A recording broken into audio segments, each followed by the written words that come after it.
Naaresto na ang notorious na riding in tandem na sangkot sa serye ng mga nakawan sa Ermita, Maynila. Mga foreigner daw ang madalas na pinupuntirya. Nasa frontline ng balitang yan, si Dave Abuel. Tumatawid lang sa kalye ang lalaki at babaeng ito sa Ermita, Maynila nang bigla na lang sumulpot ang riding in tandem at hinablot ang bag ng lalaki. Sa tindi ng paghatak, gumulong at nakaladkad pa ang biktima sa kalsada. Sa isa pang video, kita naman ang pag-aligid ng mga nakamotorsiklong yan sa mga naglalakad sa gilid ng kalsada. Maya-maya'y nilapitan nila ang isa sa mga naglalakad, mabilis ang kinuha ang bag, sabay harurot palayo. Sa mataong kalsada namang ito, umatake rin sa mga naglalakad ng mga snatcher. Pero bigo sila makuha ang bag nang mahulog ito pagkahila. Nangyari ang serye ng nakawang yan ngayong buwan lang. Hanggang sa madakip kahapon sa isang follow-up operation ang nasa likod umano ng pagnanakaw na sina Chris Jefferson Sevilla, 24 na taong gulang at kasama niyang minor de edad.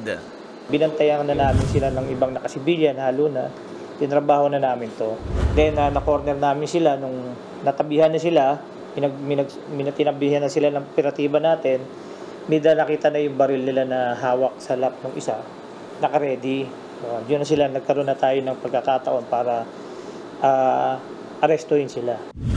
Ayon sa mga pulis, mga dayo sa Maynila ang tina-target ng mga sospek. Ang kanilang modus, mag-aantay sila ng paumaga, yung pasara na yung bar. At habang ito naman mga foreigner natin na pinabantayan natin, iniikutan nila habang pauwi o lasing. Pagka hindi nila mahablot, tinututukan nila ito ng baril. Nakuha mula sa mga sospek ang 2 kalibre 45 baril.